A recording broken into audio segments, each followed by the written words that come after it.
Hello friends, UP PCS1 संकल्प से सिद्धि के यूट्यूब चैनल पर आप सभी का स्वागत है। 14 मई की तैयारियां बहुत ज़ोरों शोरों से चल रही है। उसी के जो श्रृंखला हमने शुरू करी थी टेस्ट सीरीज़ की, आज 5वां टेस्ट में आप लोगों के साथ डिस्कस करूंगी। 4 टेस्ट में ऑलरेडी डिस्कस कर चुकी हूँ।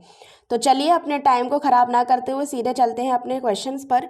पहला क्वेश्चन आपका दे रखा है, हाल ही में किस राज्य के लुंग लेई फायर स्टेशन को आपदा प्रबंधन में उत्कृष्ट कार्य के लिए सुभाष चंद्र बोस आपदा प्रबंधन पुरस्कार 2023 से सम्मानित किया गया है? तो ए आपका दे रखा है सिक्किम, बी है मिजोरम, सी असम और डी है अरुणाचल प्रदेश। तो इसका जो करेक्ट आंसर है वो है आपका ऑप्शन बी। ऑप्शन बी में लुंगलेई फायर स्टेशन को आपदा प्रबंधन के लिए उत्कृष्ट कार्य के लिए सुभाष चंद्र बोस से पुरस्कार से सम्मानित किया गया है। इसके अलावा उड़ीसा राज्य आपदा प्रबंधन प्राधिकरण को भी इसी पुरस्कार से सम्मानित किया गया है। अगले प्रश्न पर चलते हैं, हाल ही में इंडिया ओपन बैडमिंटन चैंपियनशिप के पुरुष एकल का खिताब किसने जीता? तो इसका सही आंसर है ऑप्शन ए, कुनलावुद्विति दर्शन ने इस पुरस्कार को जीता है। तीसरा क्वेश्चन है आपका, भारत फ्रेंडशिप पाइपलाइन के माध्यम से किस देश को डीजल की आपूर्ति शुरू करने जा रहा है? ऑप्शन है ए नेपाल, बी श्रीलंका, सी बांग्लादेश और डी मालदीव। तो इसका जो करेक्ट आंसर है वो है आपका ऑप्शन सी बांग्लादेश। बांग्लादेश का मैत्री पाइपलाइन इस साल जून में प्रायोगिक आधार पर बांग्लादेश को डीजल की आपूर्ति शुरू करेगा। भारत से डीजल आयात करने के लिए लगभग 131.5 किलोमीटर लंबी पाइपलाइन का निर्माण किया जा रहा है। अगला प्रश्न है, भारत किस देश से अपने संविधान में 13वें संशोधन को लागू करने का आग्रह करता रहा है? इसका सही आंसर है ऑप्शन सी यानी कि श्रीलंका। भारत श्रीलंका से 1987 से भारत श्रीलंका समझौते के बाद से ही 13वें संविधान संशोधन को लागू करने के लिए कहता रहा है। ये जो 13वां संशोधन है इसके अंतर्गत अल्पसंख्यक तमिल समुदाय के लोगों को सत्ता के हस्तांतरण का प्रावधान करता है। क्वेश्चन नंबर 5 देखते हैं, भारत का पहला online gaming centre of excellence किस राज्य या केंद्र शासित प्रदेश द्वारा स्थापित किया जाएगा? इसका जो करेक्ट आंसर है 5 का वो है ऑप्शन ए मेघालय। मेघालय में इलेक्ट्रॉनिक्स और सूचना प्रौद्योगिकी राज्य मंत्री और कौशल विकास और उद्यमिता राज्य मंत्री राजीव चंद्रशेखर ने घोषणा की है कि 2023 तक यानी कि मार्च 2023 तक मेघालय के शिलांग में भारत का पहला ऑनलाइन गेमिंग उत्कृष्टता केंद्र को स्थापित किया जाएगा। अगला प्रश्न है, हाल ही में विश्व आर्थिक मंच द्वारा स्वास्थ्य और जीवन विज्ञान पर केंद्रित चौथी औद्योगिक क्रांति के लिए अपना केंद्र स्थापित करने के लिए किस शहर को चुना है? तो 6 का ऑप्शन देख लेते हैं। पहला है पणजी, दूसरा हैदराबाद, सी ऑप्शन आपका लखनऊ है और डी है आपका नई दिल्ली। तो 6 का जो करेक्ट आंसर है वो है आपका ऑप्शन बी हैदराबाद। अगला प्रश्न पर चलते हैं, हाल ही में भारत के पहले राष्ट्रीय मूल्यांकन नियामक परख को किसने अधिसूचित किया है? ऑप्शन ए है NCERT, option B CBSE, option C NTSE, option D है ICSE। तो इसका जो करेक्ट आंसर है वो है आपका ऑप्शन ए NCERT। अगले प्रश्न पर चलते हैं, निम्नलिखित में से अंधता नियंत्रण पॉलिसी लागू करने वाला देश का पहला राज्य कौन बना है? ए महाराष्ट्र, बी राजस्थान, सी हरियाणा, डी बिहार। तो आपका 8वें का करेक्ट आंसर है ऑप्शन बी राजस्थान। हाल ही में केंद्र सरकार ने किस राज्य में ऑनलाइन गेमिंग के लिए भारत का पहला उत्कृष्टता केंद्र स्थापित करने की घोषणा की है? ये ऑप्शन क्वेश्चन डबल हो चुका है। तो इसका जो करेक्ट आंसर है 9 का वही है मेघालय, ऑप्शन सी। हाल ही में किसी विदेशी परियोजना पर तैनात होने वाली सीमा सड़क संगठन की पहली महिला अधिकारी कौन बनी है? ऑप्शन ए है शालिनी अग्निहोत्री, बी लक्ष्मी सीतारमण, सी सुरभि जखमोला और डी है आपका रोहिणी चट्टोपाध्याय। तो क्वेश्चन डी का जो करेक्ट आंसर है वो है आपका ऑप्शन सी सुरभि जखमोला, इसका करेक्ट आंसर रहेगा। नेक्स्ट क्वेश्चन पे चलते हैं। अगला प्रश्न आपका दे रखा है, 11वां क्वेश्चन है, हाल ही में हेनली पासपोर्ट इंडेक्स 2023 जारी किया गया है, इसमें भारत की रैंकिंग क्या है? तो ऑप्शन है आपका ए 85, बी 86, सी 87 और डी 88। तो इसका जो करेक्ट आंसर है वो है आपका option A 85। Henley passport index 2023 में भारत की रैंकिंग 85 है, जबकि इसमें पहला जो स्थान प्राप्त किया है वो लगातार जापान ने किया है। अगले क्वेश्चन पर चलते हैं। हाल ही में गृह मंत्रालय ने लद्दाख के भूमि और रोजगार सुरक्षा उपायों पर चर्चा करने के लिए एक समिति का गठन किया। इस समिति का अध्यक्ष की अध्यक्षता किसके द्वारा की जाएगी? ऑप्शन है सत्यार्थ विद्यार्थी, option B Nityanand Rai, option C Amit Shah और ऑप्शन डी है राजनाथ सिंह। तो इसका जो करेक्ट आंसर होगा वो होगा ऑप्शन बी यानी कि नित्यानंद राय। अगला क्वेश्चन देखते हैं। क्वेश्चन नंबर 13 है हमारे सामने। हाल ही में किस राज्य में दुनिया का पहला ताड़ पत्तों की पांडुलिपि का संग्रहालय है? Option A Karnataka, B Kerala, C Tamil Nadu, D Andhra Pradesh. तो इसका जो करेक्ट आंसर है 13वें का वो है ऑप्शन बी केरल।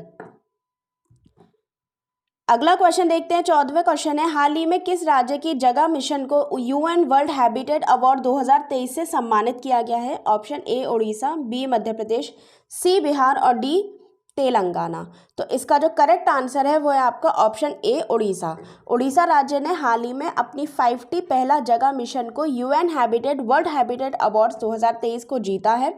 जगह मिशन उड़ीसा में चलाया जा रहा एक स्लम अपग्रेडिंग प्रोग्राम है। ठीक है, याद रखिए ये क्या है, क्वेश्चन भी आ सकता है कि जगह मिशन क्या है।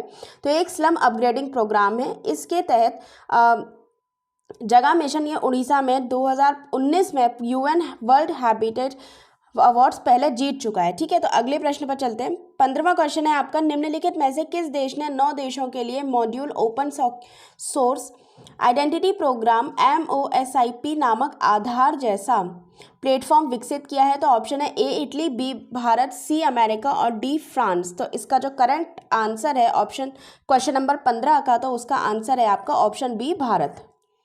16वां क्वेश्चन है। हाल ही में सियाचिन बैटल फील्ड में तैनात होने वाली भारत की पहली महिला आर्मी ऑफिसर कौन है? ए संगीता सरदाना, बी सोनिया आनंद, सी शिवा चौहान और डी है आपकी रीनू खन्ना। तो 16वें का सही आंसर है आपका ऑप्शन सी शिवा चौहान। देखिए हमेशा याद रखिएगा जहाँ पर भी पहला और महिला दे रखी हो वो क्वेश्चन काफ़ी इंपॉर्टेंट हो जाते हैं। तो आज महिलाओं से संबंधित आपके पेपर में 2-3 क्वेश्चन है तो उनको आप ध्यान से देख लीजिएगा। 17वां क्वेश्चन है। हाल ही में केंद्र ने किस राज्य में कलासा बंडूरी परियोजना को मंजूरी दी है? ए तमिलनाडु, बी केरल, सी कर्नाटक और डी है आपका आंध्र प्रदेश। तो इसका जो करेक्ट आंसर है वो है ऑप्शन सी कर्नाटक। अगला क्वेश्चन देखते हैं। 18वां क्वेश्चन है। भारत 1 जनवरी 2023 से वासेना अरेंजमेंट की अध्यक्षता ग्रहण करेगा। भारत किस वर्ष अरेंजमेंट में शामिल हुआ था? किस साल शामिल हुआ था ये बताना है। तो आपका ऑप्शन जो दे रखे हैं, ऑप्शन ए है 2016, बी 2017, सी 2018 और डी है 2019। तो इसका करेक्ट आंसर है ऑप्शन बी 2017। भारत 1 जनवरी 2023 से वासेनार अरेंजमेंट की अध्यक्षता इसने ग्रहण की है। लगभग इसकी जो ड्यूरेशन रहेगी, पीरियड रहेगा, 1 साल तक भारत इसका अध्यक्ष रहेगा। ठीक है, वासेनार अरेंजमेंट एक स्वैच्छिक निर्यात नियंत्रण व्यवस्था है जो पारंपरिक हथियारों और दोहरे उपयोग वाली वस्तुओं के हस्तांतरण की निगरानी करता है। तो इसका जो कार्य है वो भी आप याद रखिएगा। अगला प्रश्न है 19वां क्वेश्चन है। भारत ने जनवरी 2023 में किस देश के साथ एक व्यापक प्रवासन और गतिशीलता साझेदारी समझौते पर हस्ताक्षर किए हैं? तो 19वें का जो करेक्ट आंसर है वो है आपका ऑप्शन डी ऑस्ट्रिया। ठीक है, ऑस्ट्रिया के अलावा यही जो समझौता है भारत का फ्रांस, ब्रिटेन, जर्मनी और फिनलैंड के साथ भी है। तो ये भी याद रखिएगा। 20वां क्वेश्चन है। हाल ही में किस देश ने यूरो को अपनी करेंसी के रूप में अपना लिया है? तो इसका करेक्ट आंसर है ऑप्शन बी क्रोएशिया। तो 20 का करेक्ट आंसर हो जाएगा ऑप्शन बी क्रोएशिया। अगला प्रश्न देखते हैं। भारत अपनी पहली अपशिष्ट से हाइड्रोजन परियोजना कहाँ स्थापित करेगा? ऑप्शन ए है जयपुर, बी पुणे, सी प्रयागराज और डी दिल्ली। तो इसका जो करेक्ट आंसर होगा क्वेश्चन नंबर 21 का वो होगा आपका ऑप्शन बी यानी कि पुणे। अगला प्रश्न है। हाल ही में उत्तर प्रदेश की पहली महिला पुलिस कमिश्नर कौन बनी है? पहला ऑप्शन ए है गौरी गुप्ता, बी अर्चना रामा सुंदरम, सी लक्ष्मी सिंह और डी है आपका शालिनी अग्निहोत्री। तो इसका करेक्ट आंसर है ऑप्शन सी लक्ष्मी सिंह। और ये जो लक्ष्मी सिंह हैं वो गौतम बुद्ध नगर में पुलिस कमिश्नर के पद पर तैनात की गई हैं। याद रखिएगा कहाँ पे तैनाती मिली है इनको? गौतम बुद्ध नगर में। हाल ही में डॉक्टर श्यामा प्रसाद मुखर्जी राष्ट्रीय जल और स्वच्छता संस्थान DSPM NIWAS का उद्घाटन यानी कि DSPM निवास का उद्घाटन किस राज्य में किया गया है? तो इसके ऑप्शन है महाराष्ट्र, ऑप्शन बी है गुजरात, ऑप्शन सी है पश्चिम बंगाल और ऑप्शन डी है हरियाणा। तो इसका जो करेक्ट आंसर है 23 का वो है आपका ऑप्शन सी यानी कि पश्चिम बंगाल। अगला प्रश्न देख लेते हैं, किस भारतीय अमेरिकी ने हाल ही में अमेरिकी राष्ट्रपति चुनाव के लिए अपनी उम्मीदवारी पेश की है? तो ए ऑप्शन है आपका राशिद हुसैन, बी है विवेक रामास्वामी, सी हरदयाल और डी है आपका राजा कृष्ण मूर्ति। तो 24वें का जो सही आंसर है वो है आपका ऑप्शन बी, विवेक रामास्वामी ने 2024 में होने वाले राष्ट्रपति चुनाव के लिए रिपब्लिकन पार्टी से उम्मीदवार बने हैं। तो ये भी याद रखिएगा कौन सी पार्टी थी, रिपब्लिकन पार्टी। अगला प्रश्न देख लेते हैं, अमेरिकी राष्ट्रपति बाइडेन ने किसे विश्व बैंक की अध्यक्ष के लिए नॉमिनेट किया है? ए सौम्या स्वामीनाथन, बी अजय बंगा, सी गीता गोपीनाथ और डी है आपका नील मोहन। तो 25वें का जो करेक्ट आंसर है वो है आपका ऑप्शन बी अजय बंगा। ठीक है, अजय बंगा इसके लिए नॉमिनेट किए गए हैं जो बाइडेन के द्वारा। 26वां क्वेश्चन है, 2023 के मार्कोनी अवार्ड से किसे सम्मानित किया गया है? Raj Reddy, Arthur C Clarke, C option है आपका हरि बालकृष्ण और डी है आपका सर्गी ब्रिन। तो ऑप्शन सी जो है 26 का वो एकदम करेक्ट रहेगा। कंप्यूटर वैज्ञानिक है हरि बालकृष्णन, इनको 2023 के मार्कोनी पुरस्कार से सम्मानित किया गया है। 26 के बाद अगले क्वेश्चन यानी कि 27वें क्वेश्चन पर आते हैं, जिसमें दे रखा है किस खिलाड़ी ने 2022 के फीफा फुटबॉल अवार्ड्स में बेस्ट मेंस फुटबॉलर का अवार्ड जीता है? ऑप्शन है आपके A Lionel Messi, B Karim Benzema, C Kylian Mbappe और डी है आपका एमिलियानो मार्टिनेज। तो 27वें का जो करेक्ट आंसर है वो है आपका लियोनेल मेसी यानी कि ए ऑप्शन आपका एकदम करेक्ट होगा। अगले प्रश्न पर चलते हैं, 28वां क्वेश्चन है, भारत में निम्नलिखित के आने का सही क्रमानुसार बताइए। 4 आपके पॉइंट्स दे रखे हैं, जिसमें पहला है सोने के सिक्के, दूसरा है आहत मुद्रा, चांदी के सिक्के, तीसरा है लोहे का हल और चौथा है आपका नगर संस्कृति। नीचे दिए गए कूट से सही उत्तर का चयन कीजिए। तो इसको क्रम से लगाना है, कौन सा पहले आया था और कौन सा बाद में आया था। तो 28वें का आप देखेंगे तो नगर संस्कृति आपके पहले पर आएगी यानी कि आपका ऑप्शन सी और डी हम देखते हैं। इसके बाद आता है आपका लोहे के हल, उसके बाद आएगा आपका आहत मुद्रा चांदी के सिक्के और फिर आता है आपका सोने के सिक्के यानी कि ऑप्शन डी जो होगा वो आपका एकदम करेक्ट होगा। अगला प्रश्न है 29वां क्वेश्चन, निम्नलिखित कथनों पर विचार कीजिए। पहला, लोदी वंश के शासक अफगानी थे। दूसरा, लोदी वंश के शासकों ने सल्तनत को संगठित किया। तीसरा कथन दे रखा है लोदियों का जौनपुर के साथ संघर्ष चलता रहा। और चौथा आपका दे रखा है लोदी शासकों ने कश्मीर को अपने साम्राज्य में मिला लिया था। कौन सा कथन सही है ये बताना है। तो देखिए ऑप्शन जो चौथा है यानी कि क्वेश्चन जो कथन चौथा आपका दे रखा है लोदी शासकों ने कश्मीर को अपने राज्य में मिलाया था, ये गलत है, बाकी तीनों सही रहेंगे। तो 29वें का ऑप्शन ए एकदम करेक्ट है। अगले प्रश्न पर चलते हैं, इसमें बोला गया है निम्न यात्रियों के पधारने का क्रमानुसार बताइए। कौन सा पहले आए थे कौन से बाद में आए थे वो बताना है।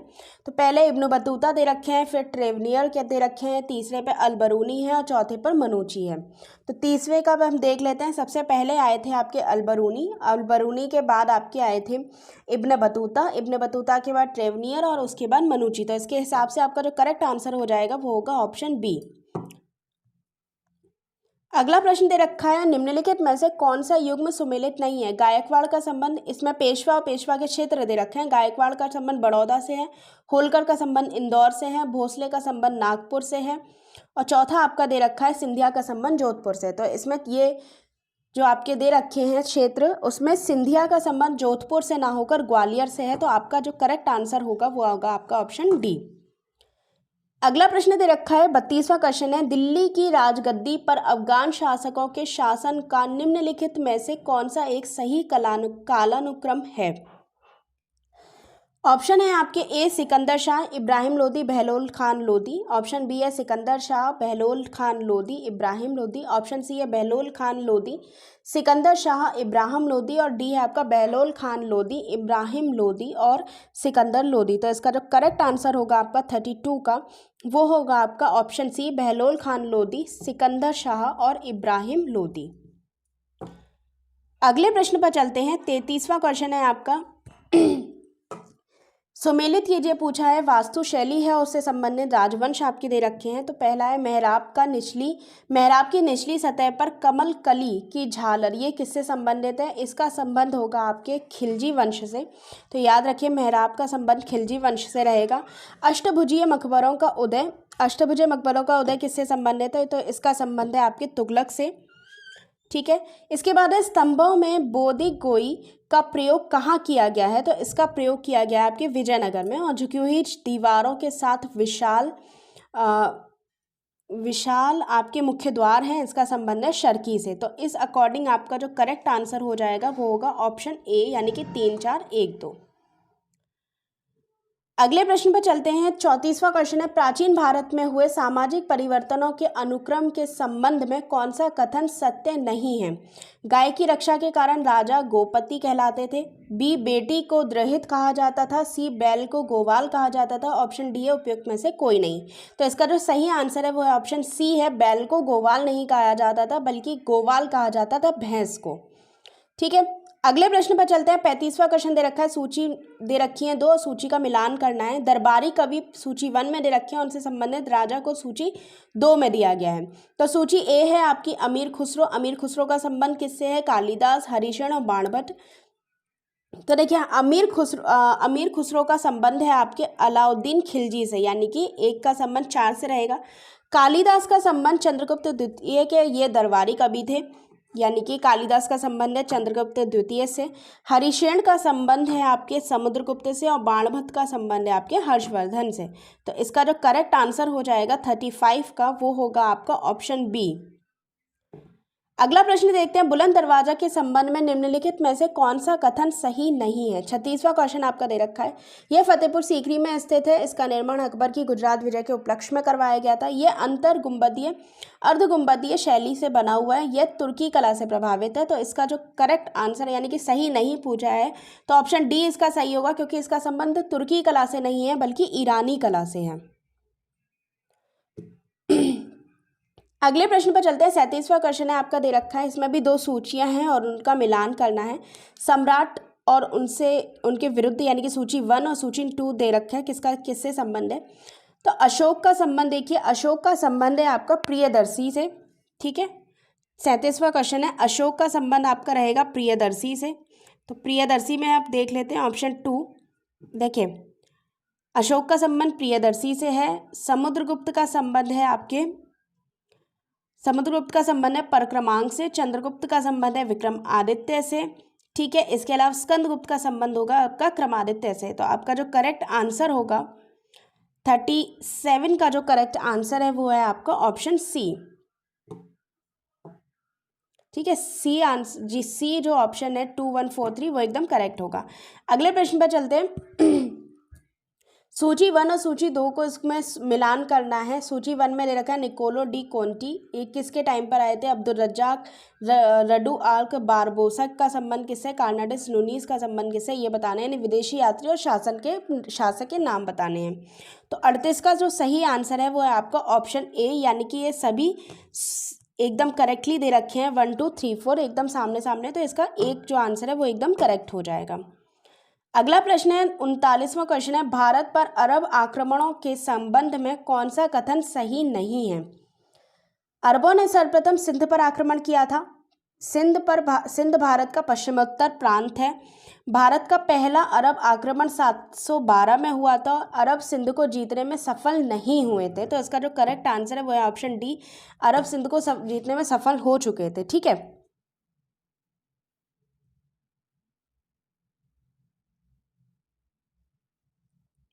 अगला प्रश्न देख लेते हैं। सूची 1 और 2 को सम्मिलित करना है। सूची 1 में राजा दे रखे हैं, उनसे संबंधित राज्य दे रखे हैं। तो देखिए प्रघोत का संबंध आपके अवंती से है, याद रखिएगा। इसके बाद उद्यन का संबंध वत्स से है। प्रसेनजीत का संबंध कोसल राज्य से है और अजातशत्रु का संबंध है आपके मगध से। तो इस अकॉर्डिंग आपका जो करेक्ट आंसर हो जाएगा वो ऑप्शन सी होगा। अगला प्रश्न देखते हैं। नेक्स्ट क्वेश्चन दे रखा है, निम्नलिखित में से कौन सा युग्म सुमेलित नहीं है? ये बताना है। ताम्र पाषाणिक स्थल और उनकी अवस्थिति बतानी है। तो देखिए इनाम गांव महाराष्ट्र, पांडु राजा देवी उड़ीसा, सेनुवार बिहार और नरहन उत्तर प्रदेश। इसमें किसका संबंध गलत दे रखा है वही बताना है आपको। तो इसका जो सही आंसर है वो है ऑप्शन बी, पांडु राजा दिबी का संबंध उड़ीसा से नहीं है बल्कि इनका संबंध पश्चिम बंगाल से है। तो इसका जो करेक्ट आंसर हो जाएगा वो होगा ऑप्शन बी। 42वां क्वेश्चन दे रखा है, ईसा पूर्व दूसरी सदी के मध्य किस चोल राजा ने श्रीलंका पर विजय प्राप्त की थी? ऑप्शन ए एलारा, बी शेन गुट्टवन, सी राजेंद्र चोल और डी है आपका राजा बल्लाल। तो ऑप्शन जो 42 है उसका जो करेक्ट आंसर है वो आपका ए है एलारा। 43वां क्वेश्चन है, व्यापारिक केंद्र और उनकी अवस्थिति है करीमनगर तमिलनाडु, नालगोंडा तेलंगाना, काठियावाड़ गुजरात, उरैयूर तमिलनाडु। तो इसका जो 43 का करेक्ट आंसर हो जाएगा जो सुमेलित नहीं है, करीमनगर का संबंध तमिलनाडु से नहीं है, ठीक है, ये याद रखिएगा। तो ऑप्शन ए इसका करेक्ट आंसर होगा। 44वां क्वेश्चन है, निम्नलिखित युग्मों में से कौन सा सुमेलित नहीं बताना है? लेखक और उनसे संबंधित पुस्तक है कृष्णदेव राय, आमुक्त माल्यदा, पंपा, मनुचरित, सी है आपका धूर्जटी, श्री कलहतीश्वर महात्म्य और डी है आपका रन्ना यानी कि गदा। इसका संबंध गदा युद्ध से है या नहीं ये बताना है। तो 44 का आपका जो सही आंसर होगा वो होगा ऑप्शन बी, पंपा मनुचरित। 45वां क्वेश्चन देख लेते हैं, पानीपत का युद्ध मतलब युद्ध दे रखे हैं और उनसे संबंधित उनके साल दे रखे हैं, वर्ष दे रखा है। तो पानीपत का तीसरा युद्ध हुआ था 1761 में, हल्दी घाटी का जो युद्ध हुआ था आपका वो हुआ था 1776 में, तराइन का युद्ध हुआ था 1192 में और सीलगढ़ का युद्ध हुआ था 1601 में। तो इस अकॉर्डिंग आपका 45 का करेक्ट आंसर हो जाएगा ऑप्शन सी यानी कि 2-1-2-3-4-1। 40वां क्वेश्चन देख लेते हैं, सही कालक्रम में व्यवस्थित करना है, वायसराय दे रखे हैं। तो सबसे पहले देखते हैं Lord Curzon, Lord Chelmsford, Lord Harding और लॉर्ड इरविन। तो सबसे लास्ट में आए थे लॉर्ड इरविन, याद रखिएगा। तो इसमें देखते हैं, देखिए जो कर्जन का टाइम था वो 1899 से 1905 तक का था।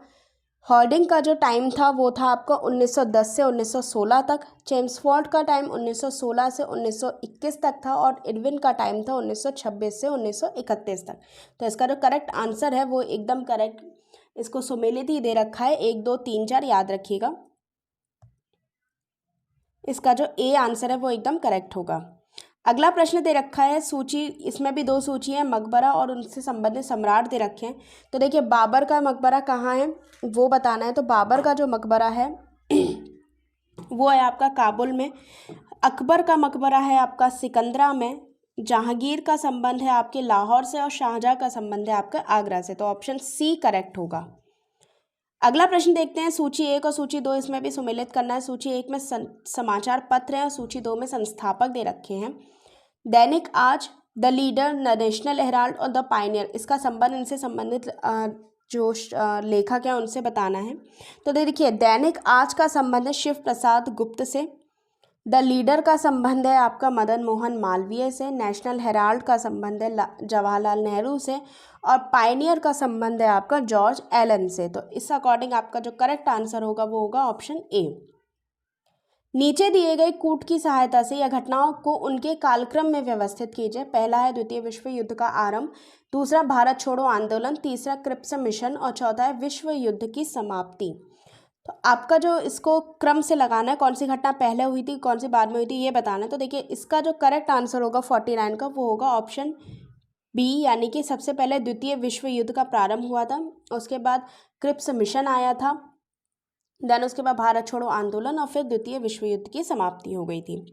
50वां क्वेश्चन दे रखा है, गवर्नमेंट ऑफ इंडिया 1935 में पहला है प्रांतीय स्वशासन का उपबंध था, एक संघीय न्यायालय फेडरल कोर्ट की स्थापना की बात की गई थी। इसके अलावा आपका तीसरा पॉइंट दे रखा है, केंद्र में अखिल भारतीय संघ का उपबंध था। उपयुक्त में से कौन सा सही है? तो देखिए ये तीनों ही करेक्ट है। इसके अलावा केंद्र में द्वैत शासन की स्थापना, द्विसदनीय केंद्रीय प्रणाली, प्रांतीय शासन की व्यवस्था, प्रांतीय विधानमंडल, शक्तियों का विभाजन, फेडरल न्यायालय की स्थापना भी 1935 के अधिनियम से ही संबंधित है।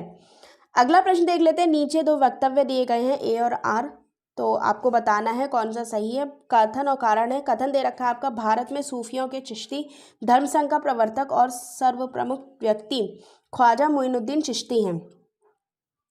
कारण आपका दे रखा है 51 में, चिश्ती धर्म संघ ने अपना नाम अजमेर स्थित ग्राम चिश्त से लिया है। तो इसका जो करेक्ट आंसर होगा वो होगा ऑप्शन सी। ए तो सही है लेकिन बी आर जो है यानी कि कथन सही है और कारण जो है वो आपका गलत है। कैसे गलत है, तो इसमें जो दे रखा है कि चिश्ती धर्म संघ ने अपना नाम अजमेर में स्थित ग्राम चिश्त से लिया है, तो इसकी जो इसका जो नाम है वो वहाँ से ना लेकर आपका ठीक है, इसका नाम वहाँ से नहीं लिया गया है, ये याद रखिएगा।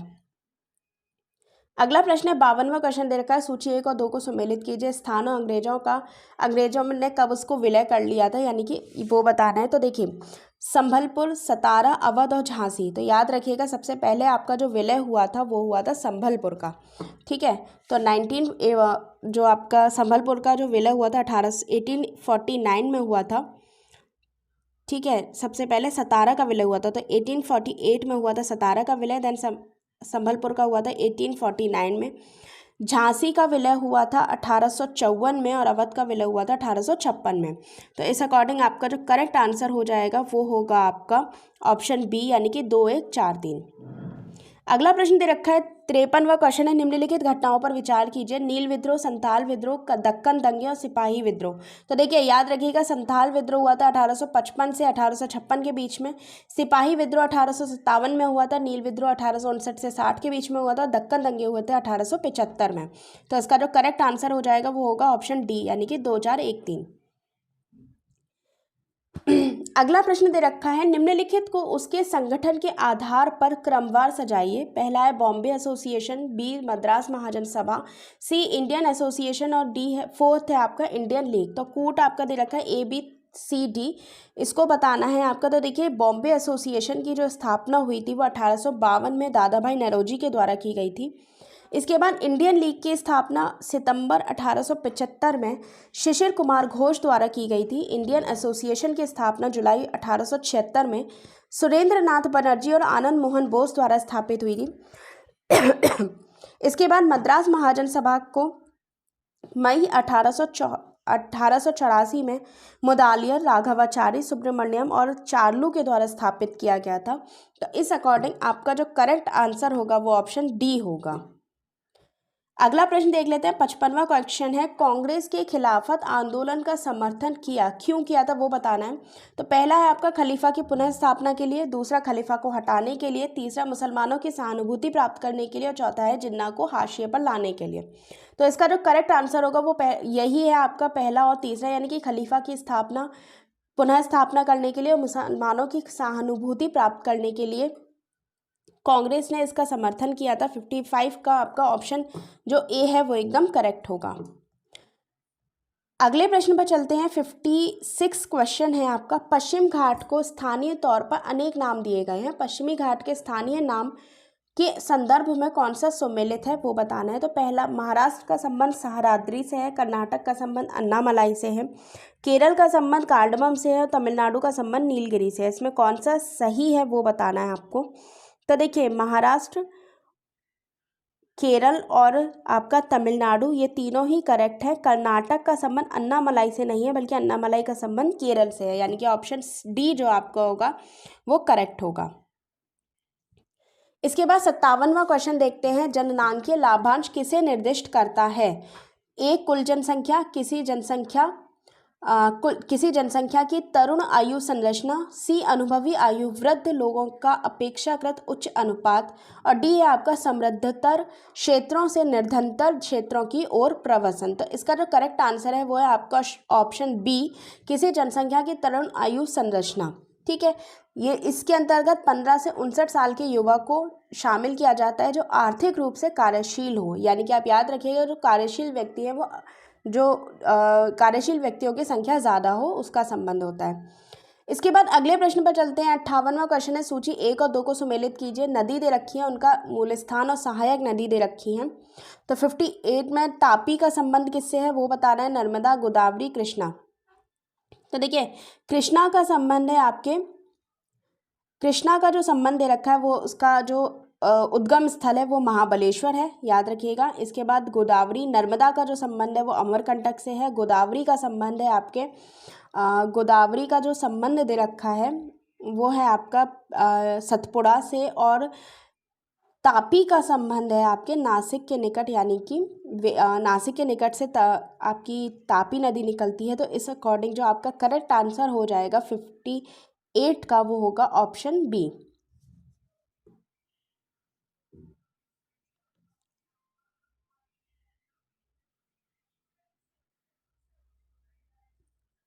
ठीक है, देखिए तापी का संबंध आपके सतपुड़ा से ही है। ठीक है, याद रखिएगा, तापी का संबंध सतपुड़ा से। नर्मदा का आप याद रखिएगा अमरकंटक से। गोदावरी आपके नासिक के निकट से निकलती है। ठीक है, और इसके अलावा कृष्णा का संबंध महाबलेश्वर से है। अगले प्रश्न पर चलते हैं। 59वां क्वेश्चन है, भारत में 16 वन पाए जाते हैं। पहला है नीलगिरी पहाड़ियों पर, दूसरा है विंध्याचल पहाड़ियों पर, तीसरा है नमलाई पहाड़ियों पर, चौथा है पालिनी पहाड़ियों पर। तो ऑप्शन दे रखे हैं केवल 1 और 2, बी दे रखा है 2 और 3 4, सी है 3 और 4, और डी है आपका 1 3 और 4। तो इसका जो करेक्ट आंसर है 59 का, वो होगा ऑप्शन डी 1 3 और 4। ठीक है, विंध्याचल पहाड़ियों का नहीं है इनसे संबंध, नीलगिरी पहाड़ी, अन्नामलाई पहाड़ी और पालिनी से है।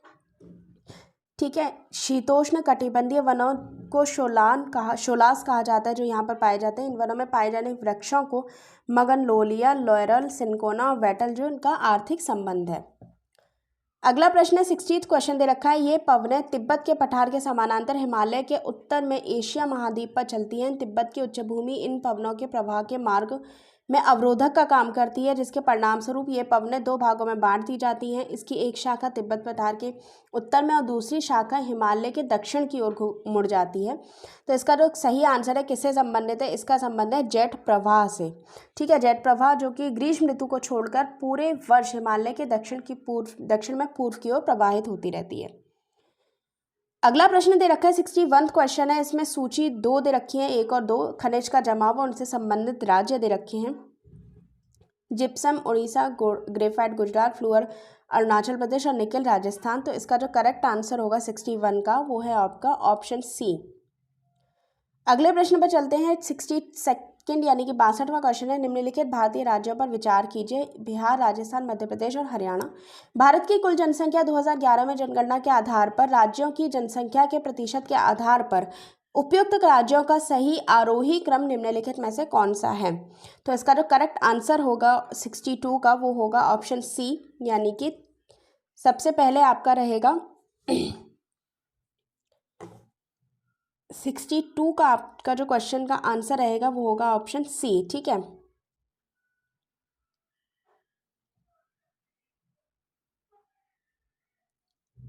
देखिए इसका जो करेक्ट आंसर है वो ऑप्शन सी नहीं होगा, इसका आंसर होगा ऑप्शन बी। ठीक है, ऑप्शन बी को आप इसका करेक्ट आंसर मानिएगा।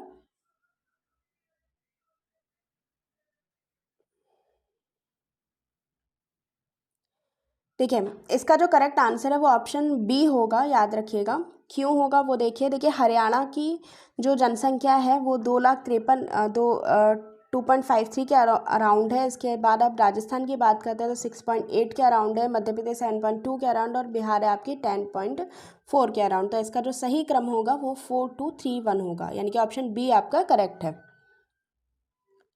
अगले प्रश्न पर चलते हैं। 63वां क्वेश्चन है, सूची 1 और 2 दोनों को सम्मिलित करना है। जलोढ़ मृदाओं का संबंध, लाल मृदाओं का संबंध, काली मृदा और लैटराइट मृदा, इनका संबंध पूछा गया है। तो 63 का अगर आप आंसर देखते हैं तो ऑप्शन बी जो है वो करेक्ट होगा, याद रखिएगा। अगले प्रश्न पर चलते हैं। 64वां क्वेश्चन आपका दे रखा है, क्षेत्र और उसके संबंधित स्थानांतरित खेती की बात की गई है। तो पश्चिमी घाट, दक्षिण पूर्वी राजस्थान, उत्तर पूर्वी भारत और मध्य प्रदेश तथा छत्तीसगढ़। तो देखिए पश्चिमी घाट पर जो स्थानांतरित कृषि होती है उसको कुमारी कहा जाता है। दक्षिण पूर्वी राजस्थान वाली स्थानांतरित कृषि को आपके वालतरे कहा जाता है। उत्तर पूर्वी भारत में झूम कृषि कहा जाता है और मध्य प्रदेश में डाहिया कहा जाता है। तो इस अकॉर्डिंग आपका जो करेक्ट आंसर हो जाएगा वो होगा ऑप्शन ए। अगला प्रश्न दे रखा है, परियोजना उनसे संबंधित राज्य हैं उमियाम मेघालय, थौबल अरुणाचल प्रदेश, रेंगारी नागालैंड और धनसिरी असम। इसमें से कौन सा सुमेलित है ये बताना है। तो 65 का जो करेक्ट आंसर है वो आपका ऑप्शन बी है, यानी कि 2 और 3, थौबल और रंगोली का संबंध अरुणाचल प्रदेश और नागालैंड से है। ठीक है, देखिए इसमें सुमेलित नहीं है पूछा है, तो वो देखिए उमियम मेघालय, धनसिरी असम दोनों हैं। थौबल और अरुणाचल प्रदेश, रेंगाली और नागालैंड का संबंध नहीं है। थौबल का संबंध मणिपुर से है और रेंगाली का संबंध उड़ीसा से है, याद रखिएगा। अगला प्रश्न दे रखा है 66वां क्वेश्चन है, इसमें भी दो सूचियां प्रतिष्ठान और उत्पाद का सुमेलित करना है। तो देखिए इसका जो करेक्ट आंसर होगा आपका 66 का वो होगा ऑप्शन बी। ठीक है, 2413 आपका यानी कि ये करेक्ट आंसर होगा। टिस्को का संबंध है आपके लोहा और इस्पात से, बाल्को का संबंध है आपके एल्युमिनियम, बीपीसीएल का संबंध रसायन और बेल का संबंध है आपके लोहा और इलेक्ट्रॉनिक्स से। ठीक है, अगले क्वेश्चन पे चलते हैं। 67 क्वेश्चन है, ये भी मिलान ही करना है। प्रजातियां दे रखी हैं, उनसे संबंधित जनजातियां हैं। ठीक है, तो इसका 67 का जो करेक्ट आंसर होगा वो होगा ऑप्शन बी, यानी कि आपका ऑप्शन बी एकदम करेक्ट होगा। आपका निग्रेटो का संबंध है आपके अंडमान निकोबार से, प्रोटो ऑस्ट्रेलियाइड का संबंध है आपके मुंबई और गुजरात के पास के क्षेत्र इधर से भेलू चेंचू और कुरुम्बा मुंडा से, मंगोलाइट का संबंध है आपके गारो बोडो छारी और खासिया से, अल्बोनाइट का संबंध है मुंबई और गुजरात के पास से। ठीक है, अगला क्वेश्चन देख लेते हैं। 68 क्वेश्चन है आपका, निम्नलिखित राज्यों में से किस राज्य की ग्रामीण जनसंख्या प्रतिशत सर्वाधिक है। ठीक है, किसका सर्वाधिक है 68 में ये बताना है। तो इसका जो करेक्ट आंसर होगा वो है आपका option B Bihar, option D Bihar. अगला प्रश्न है आपका, ग्रीष्म संक्रांति 21 जून, शीत संक्रांति 22 दिसंबर, वसंत विषुव 23 दिसंबर और डी दे रखा शरद विषुव 21 मार्च। तो देखिए सबसे पहले तो आप यहाँ पे एक करेक्शन करिए, जो थर्ड पॉइंट में 23 दिसंबर दे रखा है, या दिसंबर ना होगा सितंबर होगा। ठीक है, सितंबर इसका दे रखा है। इसके बाद अगर आप इसके आंसर की बात करते हैं 69 की, तो वो होगा ऑप्शन बी। ठीक है, बी एकदम करेक्ट आंसर होगा इसका। अगले प्रश्न पर चलते हैं। नेक्स्ट क्वेश्चन आपका दे रखा है 17वां क्वेश्चन, सूची है इसमें भी ज्वालामुखी पर्वत और उनसे संबंधित देश दे रखे हैं। म्याना, माउंट शस्ता, चिम्बोरेजो और हेकला, इससे इसका संबंध का संबंध किससे है। तो देखिए मेना का संबंध है आपके फिलीपींस से, माउंट शस्ता का संबंध है आपके यूएसए से, चिम्बोरोजो का संबंध है इक्वाडोर से और माउंट हेकला का संबंध है आइसलैंड से, यानी कि ऑप्शन जो बी है वो आपका करेक्ट है। अगले प्रश्न पर चलते हैं। पुडुचेरी केंद्रशासित प्रदेश 3 राज्यों में फैला हुआ है। इसके विभिन्न जिलों और उनकी स्थितियों से संबंधित नीचे दिए गए युग्मों का मिलान कीजिए। यनम आंध्र प्रदेश, कराईकल तमिलनाडु, माहे केरल। तो ये तीनों ही करेक्ट है, यानी कि ऑप्शन डी आपका सही होगा। सूची 1 और 2 का मिलान करना है। महासागर अधिकतम गहरा बिंदु ये बताना है आपको। तो देखिए प्रशांत महासागर में सबसे गहरा बिंदु है आपका मारियाना ट्रेंच। आर्कटिक महासागर की अगर आप बात करते हैं तो आर्कटिक में मोलाया गर्त जो है वो सबसे गहरा है। हिंद महासागर में सुंडा गर्त है और अंध यानी कि अटलांटिक महासागर में प्यूट्रो रिका गर्त सबसे गहरी है। तो आपका ऑप्शन डी जो है वो करेक्ट हो जाएगा। ठीक है, इसका जो करेक्ट आंसर होगा वो होगा ऑप्शन डी। अगले प्रश्न पर चलते हैं। 73 क्वेश्चन है। आगन्य चट्टान, ग्रेनाइट, बेसाल्ट और डोलोमाइट दे रखा है। सारी चट्टान, बलुआ पत्थर, शेल चर्ट है। कायंद्रित चट्टान में स्लेट, शिस्ट और नीस दे रखा है। इनका कौन सी सही है ये बताना है। तो देखिए पहला जो आगन्य चट्टान है ग्रेनाइट, बेसाल्ट और डोलोमाइट। डोलोमाइट आगन्य चट्टान नहीं है बल्कि अवसारी चट्टान है, यानी कि एक को आप छोड़ देंगे तो ऑप्शन बी 2 और 3 करेक्ट होगा। अगला प्रश्न दे रखा है। निम्नलिखित में से कौन सा सही युग्म सुमेलित नहीं है, नहीं पूछा है, याद रखिएगा। तो आपका जो क्वेश्चन है 74 में फोहन आल्प्स पर्वत से संबंधित है, बोरा साइबेरिया से, मिस्ट्रल राइन घाटी से, खमसिन मिस्र से। तो इसमें जो बोरा है वो संबंध साइबेरिया से नहीं है बल्कि बोरा का संबंध एड्रियाटिक सागर के तटवर्ती क्षेत्र से है। तो आपका बी जो है वो करेक्ट होगा। 75वां क्वेश्चन है। वायुमंडल की निम्नलिखित परतों को पृथ्वी की सतह से ऊर्ध्वाधर व्यवस्थित कीजिए। पहला मध्य मंडल, क्षोभ मंडल, समताप मंडल और बाह्य वायुमंडल। कूट की सहायता से सही उत्तर का चयन करना है। तो 75 का जो करेक्ट आंसर है वो होगा आपको ऑप्शन सी, यानी कि 2, 3, 1, 4 क्षोभ मंडल, समताप मंडल, उसके बाद मध्य मंडल और बाह्य वायुमंडल। अगला प्रश्न दे रखा है। इसमें भी 2 सूचियां हैं। वनस्पति के प्रकार और उनसे संबंधित क्षेत्र हैं। माखवी, ठीक है, माखवी का संबंध किससे है वो बताना है। तो माखवी का संबंध है आपका भूमध्य सागर तटीय क्षेत्र से। इसके बाद चैप्रल फिम्बल्स का संबंध है आपका। फिम्बल्स का संबंध आपका दे रखा है। देखिए भूमध्य सागर से माखवी का संबंध है, फिम्बल्स का संबंध है दक्षिण अफ्रीका से, चैप्रल का संबंध है कैलिफोर्निया और मैटोरल का संबंध है चिली से, यानी कि ऑप्शन ए जो है आपका करेक्ट होगा। अगले प्रश्न पर चलते हैं। कोरिया जल संधि किन दो स्थलखंडों को अलग करती है? तो देखिए याद रखिएगा, कोरिया जो जल संधि है वो दक्षिण कोरिया और जापान को अलग करती है, यानी कि ऑप्शन ए आपका करेक्ट होगा। इसके अलावा ये पूर्वी चीन सागर और जापान सागर को जोड़ती भी है, ये भी याद रखिएगा। अरल सागर किसके बीच स्थित है, याद कर ये बताना है। तो देखिए 78 का जो पहला ऑप्शन है, यानी कि कजाकिस्तान और उज्बेकिस्तान के बीच में अरल सागर पड़ता है, यानी कि ऑप्शन ए आपका करेक्ट है। अगले प्रश्न पर चलते हैं। 79 क्वेश्चन है, वही मरुस्थल और उनसे संबंधित देश भी दे रखे हैं। तो देखिए काराकोरम का संबंध तुर्कमेनिस्तान से, ग्रैंड सैंडी का संबंध ऑस्ट्रिया से है, ऑस्ट्रेलिया से अटाकामा का संबंध है आपके चिली से, और मोजावे का संबंध है संयुक्त राज्य अमेरिका से। तो 79 का ऑप्शन बी जो है वो एकदम करेक्ट होगा। अगले प्रश्न पर चलते हैं। 80वां क्वेश्चन है, इसमें भी सूचियां हैं, सूची 1 और 2 को सुमेलित करना है। तो देखिए 80वां हूवर का संबंध है आपके कोलोराडो नदी से, ग्रांड स्कूली का संबंध है आपकी कोलंबिया नदी से, इटापू का संबंध है आपके पराना नदी से, और स्वान का संबंध है आपका नील नदी से। तो आपका ऑप्शन ए जो है वो आपका करेक्ट होगा। अगला क्वेश्चन देख लेते हैं। 81 क्वेश्चन है, भारत के संदर्भ में निम्नलिखित कथनों पर विचार कीजिए। मौलिक अधिकार लोगों की राज्य की सत्ता के साथ साथ बहुमत की निरंकुशता से भी रक्षा करते हैं। धर्म को राज्य से अलग रखने की अवधारणा को धर्मनिरपेक्षता कहते हैं, ये बताना है। तो देखिए दोनों ही कथन सही हैं। तो 81 का जो आपका आंसर है सी ऑप्शन जो है वो करेक्ट हो जाएगा।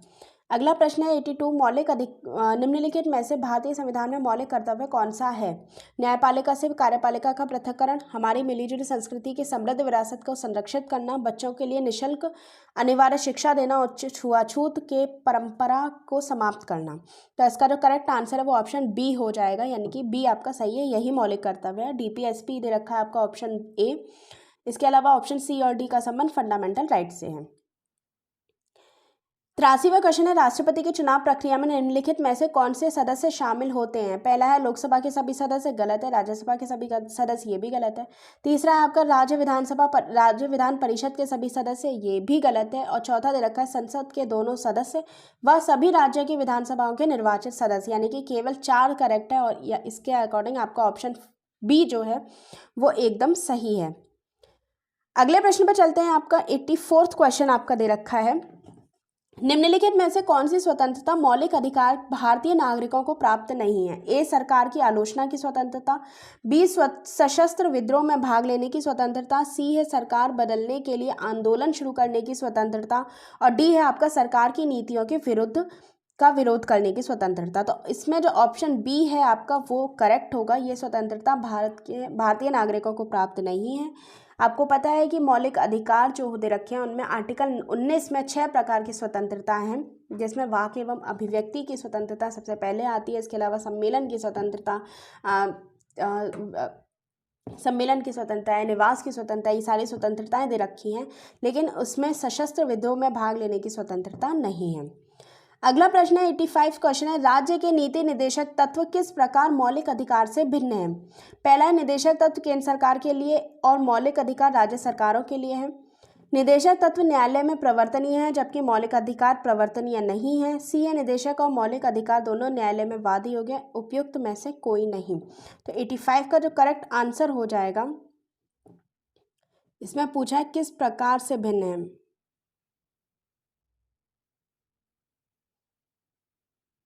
तो देखिए निदेशक तत्व जो है निदेशक तत्व, दोबारा इन ऑप्शंस को देख लेते हैं। निदेशक तत्व केंद्र सरकार के लिए है, मौलिक अधिकार राज्य सरकारों के लिए, ये गलत है। निदेशक तत्व न्यायालय में प्रवर्तनीय नहीं है, मौलिक अधिकार प्रवर्तनीय है, यही आपका करेक्ट आंसर हो जाएगा, यानी कि ऑप्शन बी। इसके बाद अगले प्रश्न पर चलते हैं। नेक्स्ट क्वेश्चन दे रखा है 86 क्वेश्चन है, यदि किसी कारणवश भारत के राष्ट्रपति का पद रिक्त हो जाता है और उपराष्ट्रपति पद भी खाली हो, सर्वोच्च न्यायालय के मुख्य न्यायाधीश की नियुक्ति ना हुई हो, तो निम्नलिखित में से कौन राष्ट्रपति पद के लिए नियुक्त होगा? तो इसका जो करेक्ट आंसर वो है सर्वोच्च न्यायालय का सर्वोच्च न्यायालय का अन्य न्यायाधीश। इसके अलावा ये भी याद रखिएगा कि एम हिदायतुल्लाह पहले ऐसे सर्वोच्च न्यायालय के न्यायाधीश हैं जो राष्ट्रपति पद पर बैठ चुके हैं। इसके बाद अगला क्वेश्चन है, भारतीय स्वतंत्रता अधिनियम 1947 के अंतर्गत कौन सा प्रावधान शामिल नहीं था? पहला है भारत पाकिस्तान 2 स्वतंत्र अधिराज्यों की स्थापना की जाएगी। देशी रियासतों को भारत या पाकिस्तान में किसी में भी मिलने की छूट दी जाएगी। तीसरा है जनजातीय क्षेत्रों में ब्रिटिश शासन का नियंत्रण बरकरार रखा जाएगा। और चौथा है आपका भारत और पाकिस्तान दोनों अधिराज्यों को कॉमनवेल्थ से अलग होने की छूट दी जाएगी। तो इसमें से कौन सा शामिल नहीं है? तीसरा इसमें शामिल नहीं है, ऑप्शन बी आपका करेक्ट होगा। अगला प्रश्न देख लेते हैं। भारत में निम्नलिखित राजनीतिक दलों के संदर्भ पर विचार कीजिए। ऑल इंडिया तृणमूल कांग्रेस, राष्ट्रवादी कांग्रेस पार्टी, बहुजन समाज पार्टी और भारतीय कम्युनिस्ट पार्टी। इनमें से कौन से दल हैं जिनको राष्ट्रीय दल के रूप में मान्यता प्राप्त है? तो इसका जो करेक्ट आंसर है वो आपका डी है, यानी कि ये चारों ही दल जो है राष्ट्रीय दल हैं। इसके अलावा अभी वर्तमान में 8 राष्ट्रीय दल हैं, जिनमें BJP, BSP, Trinamool Congress, Indian national Congress, ICP मार्क्सवादी, एनसीपी और नेशनल पीपल्स पार्टी है। इसके अलावा आम आदमी पार्टी 2022 में गुजरात चुनाव के बाद सभी मानदंडों पर खरी उतरी है राष्ट्रीय दल बनने के। तो अभी इसका प्रोसेस जारी है, लेकिन वर्तमान में 8 ही हैं। अगला प्रश्न देखते हैं। 89वां क्वेश्चन है, निम्न कथन ए और कारण आर को पढ़िए और नीचे दिए गए कूट की सहायता से सही उत्तर का चुनाव कीजिए। ऑप्शन कथन दे रखा है, संविधान केवल सरकार की शक्तियों को नियंत्रित करने वाले नियमों और कानूनों का ही नाम है। आर है, संविधान सरकार की ऐसी शक्तियां हैं जिसे वह समाज की सामूहिक भलाई के लिए काम कर सकते हैं। तो इसका जो कथन है वो गलत है और कारण सही है। तो इस अकॉर्डिंग आपका जो ऑप्शन डी होगा वो एकदम सही हो जाएगा। अगला प्रश्न दे रखा है, 90वां क्वेश्चन है, किसी भी व्यक्ति के लिए पंचायत का सदस्य बनने के लिए न्यूनतम निर्धारित आयु 25 साल है। पंचायत के समय पूर्व भंग होने के बाद पुनर्गठित पंचायत केवल अवशिष्ट समय के लिए जारी रहती है। तो 90वें का जो आपका जो गलत बताना है वो है आपका ऑप्शन ए, यानी कि केवल एक गलत है। इसकी आयु 25 नहीं 21 साल है। अगला प्रश्न आपका दे रखा है 91वां क्वेश्चन है, अनुसूचित जाति अनुसूचित जनजातियों के लिए राष्ट्रीय आयोग गठित करने के प्रावधान संविधान के किस अनुच्छेद के अंतर्गत दिए गए हैं? तो ऑप्शन ए 368 और 338 ए इसका करेक्ट आंसर होगा। अगला प्रश्न दे रखा है, निम्नलिखित कथनों पर विचार कीजिए। इसमें पहला जो दे रखा है, अगस्त 2019 में जम्मू कश्मीर पुनर्गठन अधिनियम 2019 द्वारा अनुच्छेद 370 को समाप्त कर दिया गया। इस अधिनियम के द्वारा राज्य पुनर्गठित कर 2 केंद्र शासित प्रदेश जम्मू कश्मीर और लद्दाख को परिवर्तित किया गया। कौन सा सही है? तो ये दोनों ही सही हैं आपके, यानी कि 92 का ऑप्शन सी जो है वो करेक्ट है। अगला क्वेश्चन देख लेते हैं। 93 नंबर का क्वेश्चन है, भारत का संविधान निम्नलिखित में से किस एक के अंतर्गत एक निर्वाचन आयोग का प्रावधान करता है? तो ऑप्शन डी जो है वो आपका करेक्ट होगा, अनुच्छेद 324। अगले प्रश्न पर चलते हैं। राष्ट्रपति द्वारा घोषित आपातकाल के अनुमोदन संसद द्वारा कितने समय में किए जाना आवश्यक है? तो इसका जो करेक्ट आंसर है वो है आपका ऑप्शन बी, 1 महीना। अगला प्रश्न है, राज्य विधानमंडल की अंतिम बैठक और अगले सत्र की पहली बैठक के बीच अंतराल कितने समय से अधिक नहीं होना चाहिए? तो 95 का जो करेक्ट आंसर है वो आपका ऑप्शन बी है, यानी कि 6 महीने से अधिक नहीं होना चाहिए। अगला क्वेश्चन है, कैबिनेट मंत्री के संदर्भ में निम्नलिखित कथनों पर विचार कीजिए। ये प्रमुख मंत्रालयों के प्रभारी होते हैं। संविधान में कैबिनेट का उल्लेख किया गया है, इसमें सभी मंत्री शामिल नहीं होते। यह सरकार की सर्वमान्य कार्यपालक नीतियों का निर्माण करते हैं। तो उपयुक्त में से कौन सा असत्य है वो बताना है, याद रखिएगा, जो गलत है उसको बताना है। तो 96 का जो ऑप्शन बी है वो एकदम सही होगा, क्योंकि ऑप्शन इसमें जो आपका दे रखा है संविधान में कैबिनेट का उल्लेख है, तो संविधान में कैबिनेट शब्द का कहीं भी उल्लेख नहीं है, मंत्रिपरिषद का उल्लेख है संविधान में, ठीक है। अगला प्रश्न है, 97वां क्वेश्चन दे रखा है, निम्नलिखित कथनों पर, यानी कि ए और आर, यानी कथन और कारण दे रखे हैं, उनको पढ़ना है, उनसे सही उत्तर का चयन करना है। तो पहला है आपका, जनहित याचिका न्याय तक अधिक से अधिक लोगों की पहुंच स्थापित करने का प्रयास है। आर है, न्यायालय ने किसी भी व्यक्ति या संस्था को ऐसे लोगों की ओर से जनहित याचिका दायर करने का अधिकार दिया है जिनके अधिकारों का उल्लंघन हो रहा हो। तो ये दोनों ही कथन सही है और उसकी व्याख्या भी कर रहा है, यानी कि ऑप्शन जो आपका करेक्ट होगा वो होगा ऑप्शन ए। अगला प्रश्न दे रखा है, निम्नलिखित में से कौन सा राज्य गुवाहाटी उच्च न्यायालय के न्यायिक क्षेत्र के अंतर्गत आता है? असम, मिजोरम, अरुणाचल प्रदेश और नागालैंड। तो ये सभी आते हैं, ऑप्शन डी आपका करेक्ट होगा। इसके अलावा याद रखिएगा कि गुवाहाटी उच्च न्यायालय का जो गठन है 1948 में किया गया था। इसके अलावा इसकी जो खंडपीठ है, जो इसकी बेंच लगती है, वो कोहिमा, आइजोल और ईटानगर में लगती है।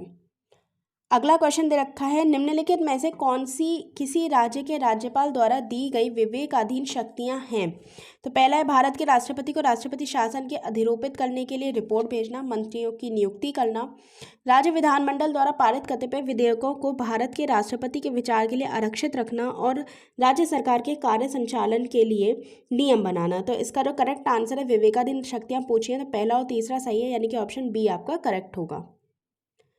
तो 100वां क्वेश्चन है, संसद के किसी सदस्य को सदन के बुलाए जाने से 40 दिन पहले और स्थगित होने के कितने दिन बाद तक दीवानी मामलों में गिरफ्तार नहीं किया जा सकता?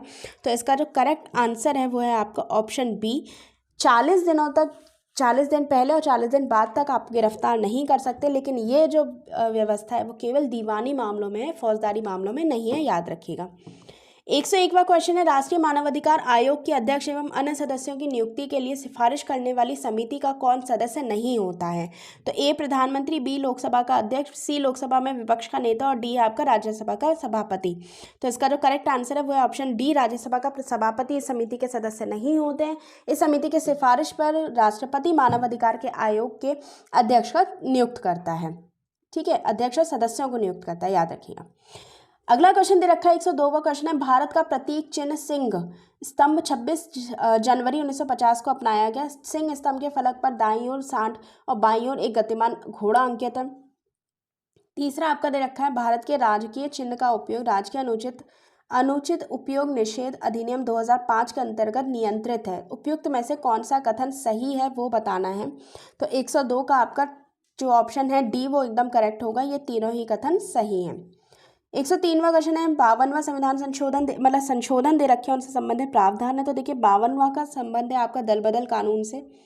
61वां क्वेश्चन जो संशोधन है उसका संबंध है मताधिकार की आयु से। 91वां का संबंध है आपके 91 का संबंध है आपके मंत्रि परिषद के आकार से और 77वां का संबंध है आपके नौकरियों में आरक्षण की सीमा बढ़ाने से। तो ऑप्शन जो सी है आपका वो एकदम करेक्ट हो जाएगा।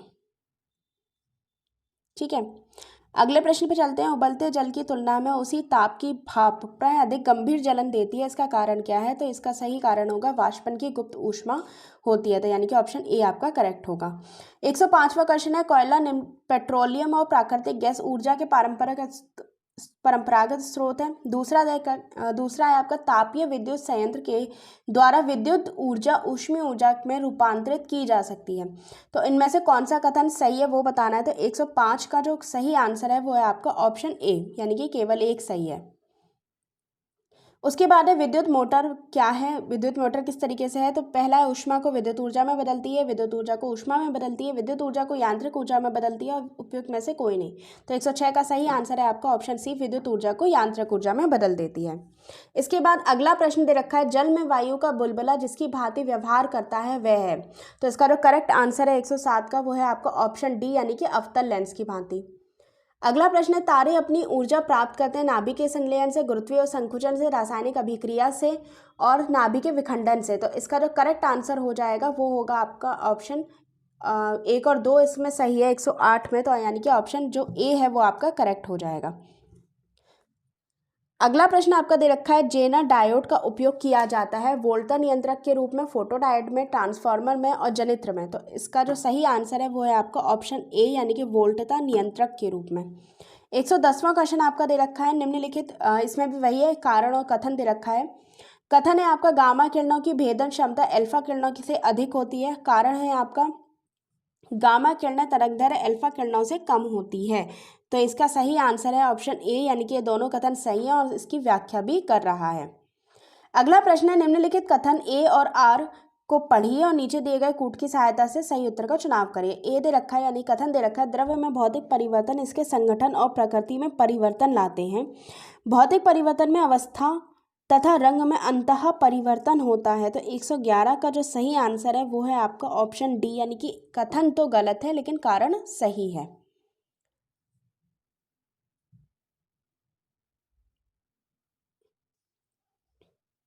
ठीक है, इसका जो करेक्ट आंसर हो जाएगा वो ऑप्शन डी होगा। अगले प्रश्न पर चलते हैं।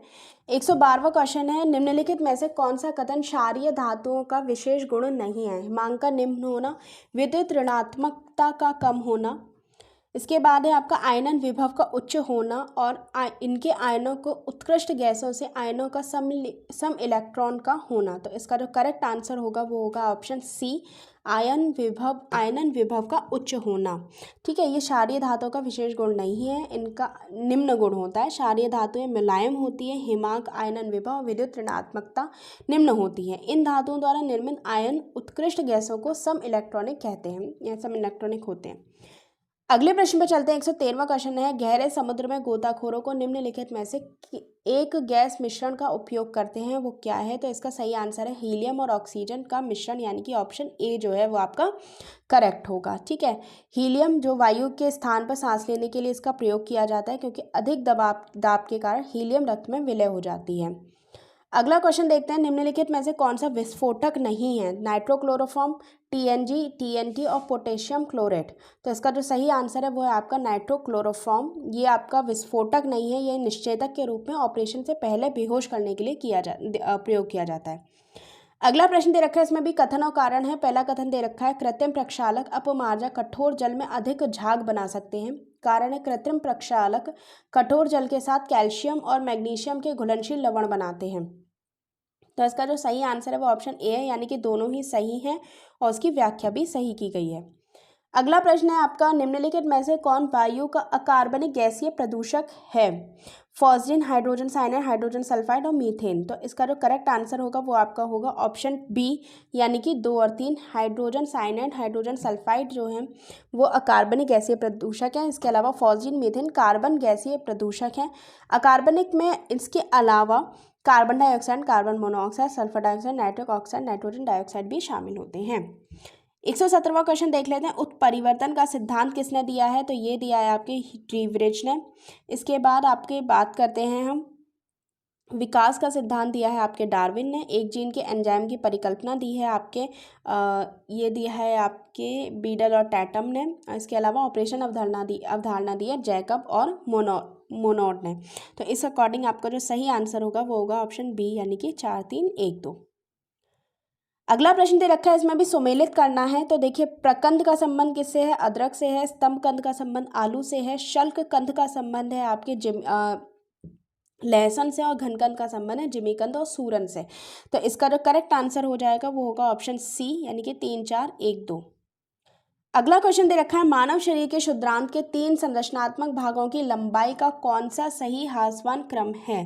तो इसका जो सही आंसर होगा 119 का, वो होगा आपका ऑप्शन डी, शेषांत्र, मध्यांतर और ग्रहणी। अगला प्रश्न देख लेते हैं, 120वां क्वेश्चन है, विटामिन की कमी मतलब विटामिन दे रखे हैं, उनसे संबंधित रोग दे रखे हैं। तो niacin, pellagra, thiamine, beri, D vitamin D सूखा रोग और विटामिन के बंध्यापन। तो विटामिन के का जो संबंध है वो बंध्यापन से नहीं है, बल्कि इसका संबंध रक्त के थक्का बनने से और बंध्यापन का संबंध है विटामिन ई से। तो आपका करेक्ट आंसर होगा ऑप्शन डी। अगला प्रश्न दे रखा, नीचे 4 व्यक्तियों के रक्तदाब का मान दिया गया। Shrimati X 90/60, Shri X 160/120, Shri Y है 120 और 80, श्रीमती वाई है 140 और 100। इसमें किसका जो ब्लड प्रेशर है वो सही है? तो देखिए, इसमें जो वाई है 120 वाले, यानी कि ये वाला, ये सही होगा। और ये कौन से ऑप्शन में दे रखा है? ये दे रखा है आपका श्री वाई जो दे रखे हैं वो आपके दे रखे हैं ऑप्शन डी में, यानी कि डी ऑप्शन इसका करेक्ट होगा। अगले प्रश्न पर चलते हैं। अगला प्रश्न दे रखा है, निम्न पर विचार कीजिए। यह मानव शरीर की दूसरी सबसे बड़ी ग्रंथि है। इसका रस एक विशेष प्रकार की कोशिकाओं से स्रावित होता है और क्षारीय होता है। इसके रस का पूर्ण पाचक रस कहा जाता है। तो ये किसके बारे में बात की गई है? ये बात की जा रही है अग्नाशय के बारे में। अग्नाशय याद रखिएगा दूसरी सबसे बड़ी ग्रंथि है और पहली ग्रंथि आपकी यकृत है। अगला प्रश्न दे रखा है, इसमें भी हार्मोन दे रखे हैं, उनसे संबंधित काम दे रखे हैं। तो देखिए, आपका जो इसका जो सही आंसर होगा 123 का, वो है आपका ऑप्शन बी। ठीक है, तो ऑक्सिन का संबंध शिखर प्रधानता से है। इसके अलावा जिबरेलिन का संबंध है आपका कोशिका वृद्धि से। साइटोकोनाइन का संबंध कोशिका विभाजन और एबिसिटिक अम्ल का संबंध है आपकी वृद्धि अवरोधक से। तो इसका जो करेक्ट आंसर हो जाएगा 123 का, वो है ऑप्शन बी। बीएमडी का परीक्षण किया जाता है पहचान करने के लिए, किसकी पहचान करने के लिए? डेंगू, मलेरिया, ऑस्टियोपोरोसिस और एड्स। तो इसका सही आंसर होगा ऑप्शन सी, ऑस्टियोपोरोसिस की पहचान करने के लिए। 125वां क्वेश्चन है, वृक्ष की आयु वर्षों में निर्धारित की जाती है, किससे निर्धारित की जाती है? तो ऑप्शन सी यानी कि वलयों की संख्या के आधार पर इसकी आयु निर्धारित की जाती है। सूची 1 और 2 को सम्मिलित करना है। टेस्टेरोन क्या होता है? कोडी। टेस्टेरोन का संबंध एक हार्मोन है, यानी कि इसका 4। इसके बाद 126 में अगर हम बात करते हैं, टेस्टेरोन हार्मोन है, ठीक है। इसके बाद आप बात करते हैं इसकी कोडी की, तो कोडी का जो संबंध है वो आपकी नींद लाने वाले दर्दनाशक औषधि है, तो यानी कि इसका जो आपका हो जाएगा बेहोशी का ड्रग। तो इस अकॉर्डिंग आपका जो 126 का आंसर हो जाएगा वो होगा ऑप्शन ए, ठीक है। अगला प्रश्न दे रखा है, नीचे दिए गए कथन को ध्यानपूर्वक पढ़िए। भारतीय रिजर्व बैंक केंद्र सरकार की तरफ से करेंसी नोट जारी करता है। भारत में कोई भी व्यक्ति कानूनी तौर पर रुपयों की अदायगी को अस्वीकार कर सकता है। इसमें कौन सा सही है वो बताना है। तो पहला सही है, यानी कि ऑप्शन ए आपका करेक्ट होगा। अगले प्रश्न पर चलते हैं, निम्नलिखित में से कौन सा मानव पूंजी निवेश का सबसे उपयुक्त उदाहरण है? तो मानव संसाधनों को अभियंता और डॉक्टर के रूप में परिवर्तित करना, मानव पूंजी को भौतिक पूंजी में परिवर्तित करना, गरीब का अमीर में परिवर्तन करना और निजी से सार्वजनिक क्षेत्र में परिवर्तित करना। तो इसका जो सही आंसर है वो है आपका ऑप्शन ए। मानव संसाधनों को यानी कि ह्यूमन को आप कैसे रिसोर्स के तौर पे यूज़ कर सकते हैं वो पूछा गया, तो ये आपका सही आंसर होगा। ब्रेटन वुड्स सम्मेलन कब हुआ था वो बताना है। तो ये हुआ था 1944 में, यानी कि ऑप्शन जो ए है वो आपका करेक्ट होगा। ब्रेटन वुड्स को आप UN monetary and financial conference भी कहते हैं, याद रखिएगा। अगला प्रश्न दे रखा है, निम्नलिखित पर विचार कीजिए। करों में वृद्धि, व्यय में कटौती, अत्यधिक ऋण, उपयुक्त में से क्या सरकारी घाटे में कमी कर सकता है? तो इसका जो सही आंसर होगा वो होगा ऑप्शन सी, यानी कि 1 और 2। अत्यधिक ऋण इसे कम नहीं करेगा बल्कि बढ़ा देगा। तो अगला क्वेश्चन दे रखा है, बेरोजगारी से संबंधित आंकड़े निम्नलिखित में से कौन सी संस्था जारी करती है? तो ऑप्शन आपके देख लेते हैं। ऑप्शन है आपका पहला है केंद्रीय सांख्यिकी कार्यालय, ऑप्शन बी दे रखा है राष्ट्रीय प्रतिदर सर्वेक्षण कार्यालय, ऑप्शन सी है गृह मंत्रालय, ऑप्शन डी उपयुक्त में से कोई नहीं। तो इसका जो करेक्ट आंसर है वो आपका ऑप्शन बी है। अगला प्रश्न दे रखा है, सूची 1 और 2 को सम्मिलित करना है। पंचवर्षीय योजना, उनसे संबंधित वर्ष दे रखे हैं। तो देखिए आपका जो इसका सही आंसर होगा 132 का, उसमें देखिए पंचवर्षीय योजना जो 5वीं पंचवर्षीय योजना है उसका संबंध है आपके 1974 से। द्वितीय योजना का संबंध है आपके 1957 से। 8वीं पंचवर्षीय योजना का संबंध 1992 से और 7वीं का संबंध 1984 से, यानी कि ऑप्शन बी जो होगा वो करेक्ट होगा। अगला क्वेश्चन है 133वां क्वेश्चन है, कथन दे रखा, आर्थिक समृद्धि और निर्धनता उन्मूलन के मध्य एक घनिष्ठ संबंध है। कारण है विकास की उच्च दर ने निर्धारित निर्धनता को कम करने में महत्वपूर्ण भूमिका निभाई है। तो 133 का जो सही आंसर है वो है आपका ऑप्शन ए, यानी कि ये दोनों कथन सही है और इसका जो व्याख्या है वो भी सही है। तो देखिए इसमें पूछा क्या क्या था, एक बार इसको भी समझ लेते हैं। तो देखिए आर्थिक समृद्धि और निर्धनता उन्मूलन के मध्य संबंध होता है क्योंकि विकास की उच्च दर निर्धनता को कम करने में महत्वपूर्ण भूमिका निभाती है। आर्थिक समृद्धि अवसरों को व्यापक बना देती है और मानव विकास में निवेश के लिए आवश्यक संसाधन भी उपलब्ध कराती है। इसके बाद अगले प्रश्न पर चलते हैं। 134वां क्वेश्चन है, भारत में विमुद्रीकरण का कौन सा औपचारिक उद्देश्य नहीं था? पहला है अर्थव्यवस्था में नकदी की मात्रा को कम करना, समव्यवहार अंकीय तरीकों को अधिक उपयोग कराना, कर आधार को बढ़ावा देना और जीडीपी की विकास दर में वृद्धि करना। तो 134 का जो सही आंसर है वो है आपका ऑप्शन डी जो है वो करेक्ट होगा। ये इसका व्यवहारिक औपचारिक कारण नहीं था। इसके बाद वस्तु एवं सेवा कर के संदर्भ में निम्नलिखित कथनों पर विचार कीजिए। यह उत्पादक को सेवा प्रदायकों से सीधे ही वस्तु एवं सेवा की पूर्ति पर लगाया जाने वाला एकल व्यापक अप्रत्यक्ष कर है। इसे जुलाई 2017 को लागू किया था, 1 जुलाई को। तो ये दोनों ही कथन सही है, यानी कि जो आपका सही आंसर होगा वो होगा ऑप्शन सी। इसके बाद अगले प्रश्न पर चलते हैं। नई आर्थिक नीति के अंतर्गत निम्नलिखित में से कौन व्यापार नीतियों के सुधारने का लक्ष्य था? आयात और निर्यात के परिमाणात्मक प्रतिबंधों की समाप्ति, प्रशुल्क दरों में कटौती, आयातों के लिए लाइसेंस प्रक्रिया की समाप्ति, उपयुक्त में से सभी। तो इसका जो सही आंसर होगा वो होगा ऑप्शन डी। अगला प्रश्न है, कागजी या पत्र स्वर्ण का अर्थ क्या है? विश्व बैंक की विशेष सहायता सुविधा, अंतर्राष्ट्रीय मुद्रा कोष का विशेष आहरण अधिकार, ऑप्शन सी है घाटा प्रबंधन और ऑप्शन डी है वे मुद्राएं जो अब भी स्वर्ण मान पर हैं। तो इसका जो सही आंसर है वो आपका ऑप्शन बी है, ठीक है। इसमें क्या है, कागजी पत्र या स्वर्ण पत्र का अर्थ अंतर्राष्ट्रीय मुद्रा कोष का विशेष आहरण अधिकार है। 1967 में विशेष आहरण अधिकार के सृजन से सोना विस्थापित हो गया। अंतर्राष्ट्रीय आरक्षित स्वर्ण स्टॉक में वृद्धि करने से आशय इसके विशेष आहरण अधिकार से है, जो अंतर्राष्ट्रीय करेंसी के रूप में कागजी स्वर्ण के रूप में जाना जाता है। तो अगला प्रश्न देख लेते हैं। समुदायों का पूर्ण क्रम जो क्रमशः एक निश्चित स्थान पर बदलता है क्या कहलाता है? पारिस्थितिक अनुक्रम, सीयर, समुदाय गतिकी और जैव भार का पिरामिड। तो इसका जो सही आंसर होगा वो होगा ऑप्शन बी यानी कि सीयर। इसके बाद अगले प्रश्न पर चलते हैं। 139 क्वेश्चन है, कौन सा सही, दोनों में से कौन सा सही है बताना है। तो देखिए, सहभोज्यता में पारस्परिक क्रिया करने वाली दोनों जातियों को लाभ होता है। सहकारिता में एक जाति को लाभ होता है और दूसरी जाति को ना लाभ होता है ना हानि होती है। तो देखिए ये दोनों ही गलत है, क्योंकि सहकारिता का संबंध होता है पारस्परिक क्रिया करने वाली दोनों जातियों के लाभ से और सहभोज्यता का संबंध होता है एक को लाभ और एक को हानि से। तो यानी कि आपका ऑप्शन जो डी है वो आपका सही होगा। अगला प्रश्न दे रखा है, खाद्य श्रृंखला के विषय में निम्नलिखित में से कौन सा कथन सही है? इसमें उत्पादक, उपभोक्ता तथा अपघटक के बीच घनिष्ठ संबंध होता है। इसमें ऊर्जा का प्रभाव बहुदिशीय होता है, ये गलत है। किसी खाद्य श्रृंखला की शुरुआत हरे पौधे से होती है, ये सही है।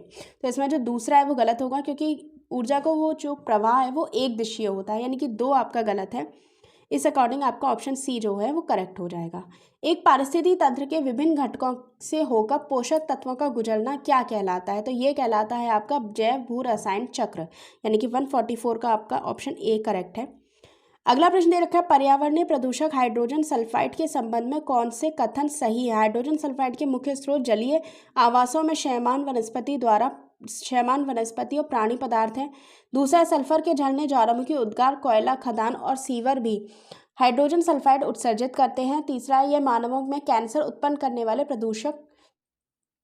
वाला एक प्रमुख पर्यावरणीय प्रदूषक है। तो 142 का जो सही आंसर होगा वो आपका ऑप्शन ए जो है वो सही होगा। बी जो ये पर्यावरण प्रदूषक जो कैंसर के लिए उत्पन्न होता है ये गलत है। अगला प्रश्न देख लेते हैं। 143वां क्वेश्चन दे रखा है, निम्नलिखित में से कौन सा रोग जल प्रदूषण के कारण नहीं होता है? डायरिया, अमीबा, रुग्णता, टाइफाइड और हेपेटाइटिस सी। तो इसका जो सही आंसर है वो है आपका ऑप्शन डी। हेपेटाइटिस जो है वो यकृत से संबंधित रोग है और इसके विषाणु रोग ग्रसित व्यक्ति के रक्त या शरीर के द्रव के द्वारा फैलता है। तो अगला प्रश्न देख लेते हैं। 144वां क्वेश्चन है, निम्नलिखित में से कौन सी एक ग्रीन हाउस गैस नहीं है? तो इसका सही आंसर है आपका कार्बन मोनोऑक्साइड, ऑप्शन डी। अगला प्रश्न दे रखा है, ग्लोबल वार्मिंग पोटेंशियल के अनुसार निम्नलिखित को अवरोही क्रम में बताना है। Carbon dioxide, methane, nitrous oxide और क्लोरोफ्लोरोकार्बन। तो इसमें सबसे ज़्यादा होती है क्लोरोफ्लोरोकार्बन, ठीक है, यानी कि 4 आपका सही पहले पे आएगा। क्लोरोफ्लोरोकार्बन के बाद आता है आपका नाइट्रस ऑक्साइड यानी कि 3, उसके बाद है आपका मीथेन और फिर है आपका कार्बन डाइऑक्साइड। तो आपका ऑप्शन जो 145 का है वो ऑप्शन डी जो है वो करेक्ट होगा। अगले प्रश्न पर चलते हैं। 146 क्वेश्चन है, पृथ्वी, निम्नलिखित कथनों पर विचार कीजिए। पृथ्वी की पारिस्थितिकी प्रणाली पर मानव की मांग का मापन। एक मानव द्वारा उपभोग किए जाने वाले संसाधनों की आपूर्ति के लिए आवश्यक जैविकीय रूप से उत्पादक भूमि व सागरीय क्षेत्र की मात्रा का प्रतिनिधित्व। तीसरा है, जैवमंडल की संसाधनों के पुनरुत्पादन व सेवाएं उपलब्ध कराने की क्षमता की तुलना प्रकृति पर मानव की मांग से करना। उपयुक्त विशेषताएं किसकी हैं? तो ये विशेषताएं आपकी जो विशेषताएं रखी हैं वो हैं आपकी पारिस्थितिकी फुटप्रिंट, यानी कि ऑप्शन डी जो है वो आपका करेक्ट होगा। अगला प्रश्न देख लेते हैं। 147वां क्वेश्चन है, निम्नलिखित में से कौन सी CFC के स्रोत हैं? एयर कंडीशन, सफाई विलायक, अग्निशामक यंत्र, एरोसोल और ई कचरा। तो इसका जो करेक्ट आंसर होगा 147 का वो होगा ऑप्शन डी। जो ई कचरा है वो इसका संबंध इससे नहीं है, यानी कि ऑप्शन डी जो है वो करेक्ट रहेगा। अगला प्रश्न देखते हैं। 148वां क्वेश्चन है, उत्तर प्रदेश में एक वर्ष में न्यूनतम कितनी ग्राम सभा की बैठक होनी चाहिए? तो 148वां का जो सही आंसर है वो है आपका ऑप्शन डी यानी कि 2। अगला क्वेश्चन आपका दे रखा है, कौन सी उपभाषा राज्य के पश्चिमी भाग और रोहिलखंड और ऊपरी दोआब के क्षेत्र में बोली जाती है? तो वो बोली जाती है आपकी खड़ी बोली, यानी कि ऑप्शन बी करेक्ट होगा। अगला क्वेश्चन दे रखा है, उत्तर प्रदेश की प्रमुख व्यावसायिक फसल क्या है? गेहूं, गन्ना, मक्का, चावल। तो इसका जो सही आंसर है वो है आपका ऑप्शन बी, गन्ना। आज हम लोगों ने टेस्ट नंबर 5 को डिस्कस किया है। आगे आने वाले टेस्ट और पिछले टेस्टों को रिवीजन करते रहिए। आने वाले टेस्टों के लिए भी आपको शुभकामनाएं हैं। साथ ही साथ 14 मई की परीक्षा के लिए एकदम कमर कस लीजिए, ज़्यादा दिन नहीं बचे हैं, तो तैयारी में हम भी आपके साथ हैं। तो चलिए आज के इसी सेशन को अभी यहीं समाप्त करते हैं।